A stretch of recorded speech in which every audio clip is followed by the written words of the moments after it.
What's up, YouTube fam? In this video, we're going to cover what I think is going to be ultimately the best and easiest way to retire off the stock market, right? Now, I'm going to make it pretty plain and pretty simple, right? That when it comes to the amount of money that you have, unless it's like multiple millions, right? Like I'd say 5 to 10 million, right? Like I think like the average American said that they would need $10 million right now to retire, right? I don't know what age that's for, but I feel like that's a standard number. I'm sure people would be fine off less. But what I'm trying to get at, right, is like no matter how much money you have in the market, what's really going to let you retire, right, is more money coming in, right? Like if you have a couple 100,000, put away, then you're going to look at yourself and say, I can't live off that for the rest of my life, especially if you're in your 20s like I am. I'm at 27 years old, right? Let's give another example, right? If we were to look at like Bitcoin, right, and let's just say Bitcoin was your retirement plan, obviously dealing with all of this would have been very hard on the soul. Even this, right? Because think about it. This is from 2021 all the way until 2023, right? So you're sitting there, you're needing money to pay bills, but you don't want to sell your Bitcoin, right? And then, of course, obviously all this running, assuming you did hold or better yet buy down here, then yeah, maybe you could retire, right? Maybe if you made millions, if you put $1,000 here, you still only made 5K, right? That's not going to do much for you. So what I'm trying to get at, right, is ultimately when it comes to retiring, right, or better yet, being financially free off the stock market, yes, getting it from capital gains, right, from stocks going up and going down, right, it's a soluble strategy. It could work, but ultimately, what I think the number one option is always going to be selling options, and that is because you're really making income, right? Like in this case of this account, right, we started with 20,000, November 7th. Here we are at 5,200. And, it's really, it's been 37 days, 38 days now. And it's been income that's been generated. I've never had to hold a share. If it moved sideways, I made money. If it moved down slowly, I made money. If it moved down fast, or sorry, if it moved up fast, I made money. The only time I wouldn't have made money is if it moved down fast. But at the same time, even if I took a loss, right, the losses are still not adding up to the profit, right? The profit is still, it's like if you owned any business, right? If you owned any sort of business, there's always going to be random expenses that you can't account for, right? Let's say you own a construction company and out of nowhere your truck breaks down, right? That's going to be tens of thousands of dollars, where in this case, your expense is just going to be random volatility, right? If you're a real estate owner and you're doing rental properties, and your tenant, needs to repair something, or your tenant just moved out and you need to fix up the unit, that's going to cost thousands, probably months of profit, right? So in this business, yes, you are going to have weeks or maybe months where you're in the red, but that's any business. Overall, though, you could do simple math, right? Listen, I'm not as ignorant to say that if this account had 10 times the size, I would have traded it the exact same way. But hypothetically, if I did trade it the exact same way, it would be up 52,000 over the last 37 days, right? So that's a big difference, right? It's a big difference between having 200,000 just saved in your bank account, not doing anything for you, watching it dwindle every day, and having 200,000 in an account and profiting 52 in 7 days, right?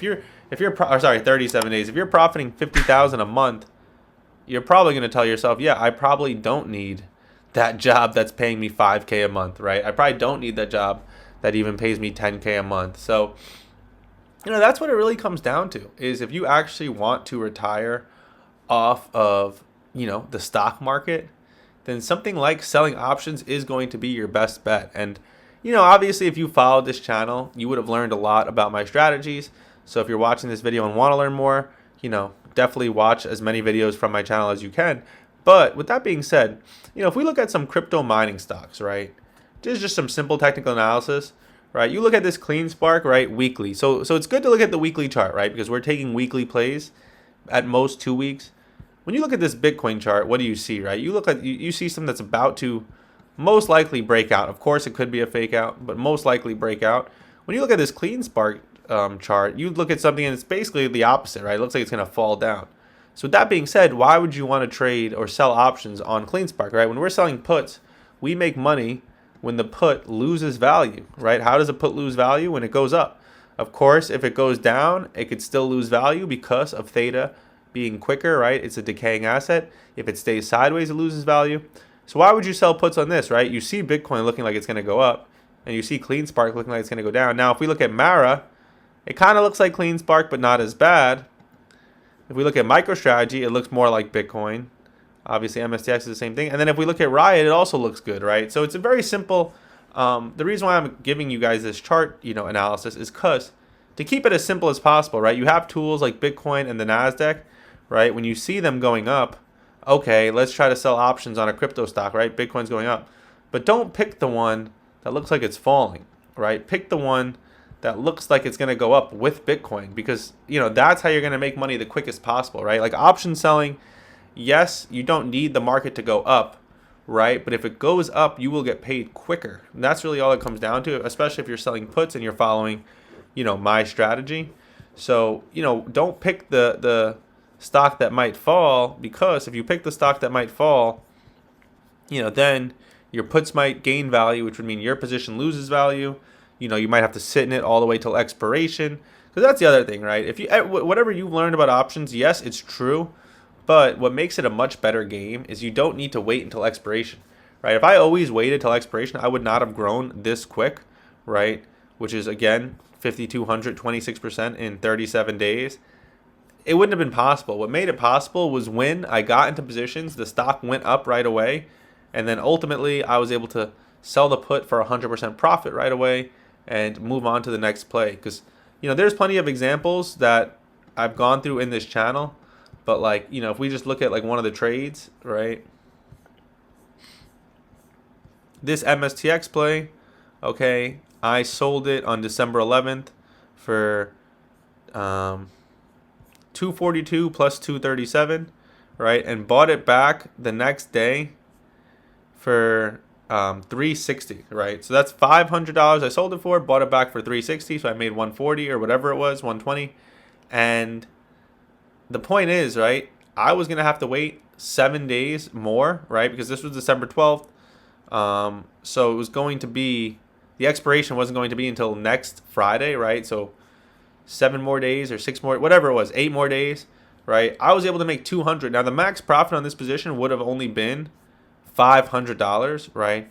So would you rather make 200 in 1 day or 500 in 8 days, right? Obviously, you'd rather make 200 in 1, because now you can get out of that position, get in a new position, where you open it up and, okay, you're going to make 700-800 by expiration.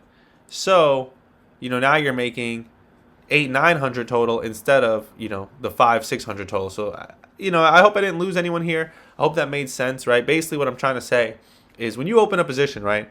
So let's go look at some options real quick, just to wrap up this video. And let's just say, okay, so let's just say we agree to sell, these puts, right? So let's just say we go 6. So, okay, we're locking this in, right? 18,000 is being locked in. In exchange, we're going to make 720, right? Now, let's just say on Monday, the stock shoots up. These puts are going to be worth so much less. So now you might be up $400. You can wait all the way until Friday to make 720, or you could take your 400, 500 now, take another play by Friday that might pay you another 500, and now you're making 40%, 50%, 100% more than you would have made had you just waited till Friday. So in some cases, yes, you are going to have to wait till expiration, right? Maybe the premiums didn't shoot up. Maybe you're down in the position. You're waiting for it to recover. But overall, if we can make quick profit, use that, get into the next play, that's how we're going to make the most money the quickest way possible. Now, with that being said, I don't want everyone to just rush out of positions.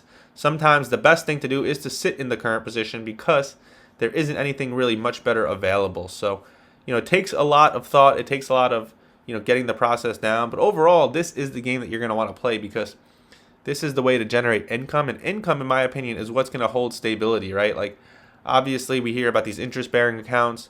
You make 10% a year. Option selling does require a little bit of strategy. It requires some thought and a little bit of risk. But you can make 10% per month. So that's the big difference, right? Or in this case, 26% in a little over a month. Right now I'm averaging between 15 and 20% per month. Have I done it a little riskier, a little crazier? Yes. And I'll admit, as this account grows, I plan to scale back the risk in the sense of, not using the full account, right? Maybe I'll still be putting $20,000 into positions, but if my account's at 50,000, and let's just say that stock does dump, it's not going to affect me as much. But 20,000 in my opinion is a small account in the world of selling options. It's just because you can't really get stocks for much cheaper than $200, because the ones that are too cheap, the premiums are also going to be, the spreads and the volume is just not going to be there. It's just not going to work. So, the stock needs to hold enough value to have an options chain, where the premiums actually make sense. And if you want to learn more about that, just make sure to make sure to comment and subscribe, because I'll definitely be going over all of that, as I have in a lot of my previous videos. This video is more about the mindset behind it and why this is going to be the easiest way to retire off the stock market indefinitely. So I hope you guys enjoyed this video, and I'll see you guys on the next one.